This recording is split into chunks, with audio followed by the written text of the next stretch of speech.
Hello friends, welcome to my YouTube channel. इसके अंदर हम एक क्वेश्चन को व्यू करेंगे। प्रोग्रामिंग एक्सरसाइज है स्टार्टिंग आउटवर्ड C++ की 8th एडिशन है और उस पर हम कंटिन्यूएशन सीरीज़ में हैं। ये आपको और वीडियोस अगर देखने हैं सेकंड चैप्टर के, आप ऊपर व्यूज़ में जाके प्रीवियस वीडियोस को चेक कर सकते हैं। अपकमिंग वीडियोस जो हैं जल्दी से अपलोड हो जाएंगे कमिंग डेज़ में।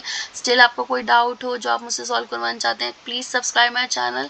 अभी फ़िलहाल हम इस क्वेश्चन को देख लेते हैं। क्वेश्चन कह रहा है कि एक प्रोग्राम लिखना है जो कंप्यूट करेगा टोटल सेल टैक्स को। सेल टैक्स किस चीज़ पे कंसीडर हो रहा है हमारा, $95 की कोई परचेज की गई है, उस पर सेल टैक्स कंप्यूट करना है।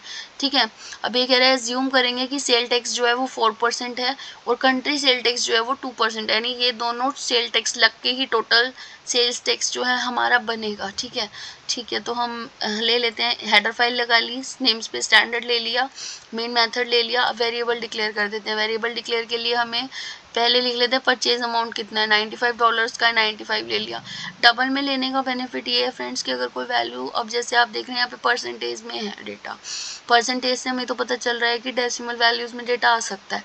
अगर डेसिमल वैल्यूज़ में डेटा आया और मैंने इंट टाइप में स्टोर कर दिया तो क्या दिक्कत होगी, यहाँ पे इंट टाइप जो है वो उसको राउंड ऑफ कर देगा, आगे आगे का डेटा ले लेगा, डेटा की प्रिसाइजनेस नहीं आएगी।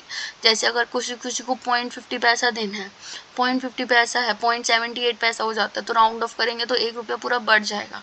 95.78 का क्या मतलब है, बेसिकली 96 रुपीज़ पेबल होंगे।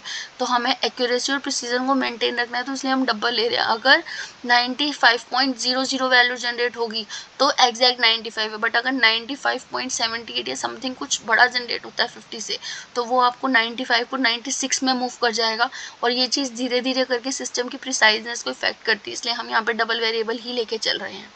पहले हमने परचेज अमाउंट को डिक्लेयर कर दिया विच इज़ 95 गिवन है। फिर हम स्टेट सेल टैक्स ले रहे हैं जो कि 4% है। 4% का मतलब है 4/100। तो जब हम 4 को डिवाइड करेंगे 100 से एक नॉर्मल स्लैब में लाने के लिए, तो क्या हो जाएगा 0.04। कंट्री सेल्स टैक्स क्या है 2%, सेम उसको 2/100 कर लेंगे, 2/100 0.02 हो जाएगा। सिमिलरली हमने अब टोटल टैक्स के लिए 2-3 वेरिएबल और डिक्लेयर कर रहे हैं, क्योंकि ये C++ है तो वेरिएबल की डिक्लेरेशन हमें करनी पड़ेगी हर स्टेप पे। पाइथन पे ये ऑटोमेटिकली हो जाता है, मेंशन नहीं करना पड़ता कि डबल वेरिएबल है, इंट वेरिएबल है, स्ट्रिंग वेरिएबल है।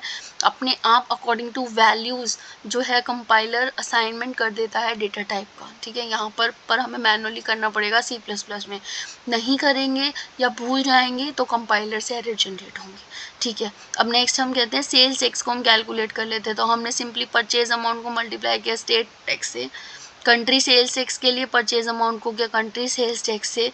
अच्छा, यहाँ पर और हमने सेल्स टैक्स भी टोटल सेल टैक्स निकालने के लिए हमने स्टेट सेल्स टैक्स जो आया था, कंट्री सेल्स टैक्स जो आया था, दोनों को ऐड कर दिया इस स्टेटमेंट में, तो हमें मिल गया। ठीक है, अब फिर टोटल सेल टैक्स निकलने के बाद टोटल अमाउंट पेबल अगर हमें निकालना है तो कैसे निकलेगा, टोटल अमाउंट पेबल जो हो जाएगा हमारा वो है जो टोटल परचेज की, यानी 95 प्लस जो टोटल टैक्स आया उसको जोड़ देंगे तो बन जाएगा। प्रोग्राम को इतने सेगमेंट्स में करके इसीलिए लिखा गया है ताकि आपको समझ आए कि आउटपुट किस तरीके से जनरेट हो रही है। जैसे मैं यहाँ पर आपको रिजल्ट दिखाती हूँ। परचेज मैंने यहाँ पे प्रिंट किया, पहले मैं लिख रही हूँ परचेज अमाउंट इतना है, तो यहाँ परचेज अमाउंट प्रिंट होगा। स्टेट सेल टैक्स 4% कितना बनेगा वो प्रिंट होगा। कंट्री सेल टैक्स 2% कितना बनेगा यहाँ पे प्रिंट होगा। टोटल सेल्स टैक्स में क्या होगा, स्टेट और कंट्री का सम होगा। टोटल अमाउंट में क्या होगा, ये ऊपर दी हुई तीनों values purchase amount, state sales tax, country sales tax का सम होगा। तो ये डिटेल इनवॉइस सी बन गई हमारी। जैसे कि हम कहीं भी मार्ट में शॉपिंग के लिए जाते हैं तो वहाँ पर हम देखते हैं बिल बना आता है, उसमें लिखा होता है अमाउंट इतना, GST इतना लगा, टोटल टैक्स इतना पेबल। तो वही चीज़ हमारा पूरा इनवॉइस बन जाएगा बिल की तरह।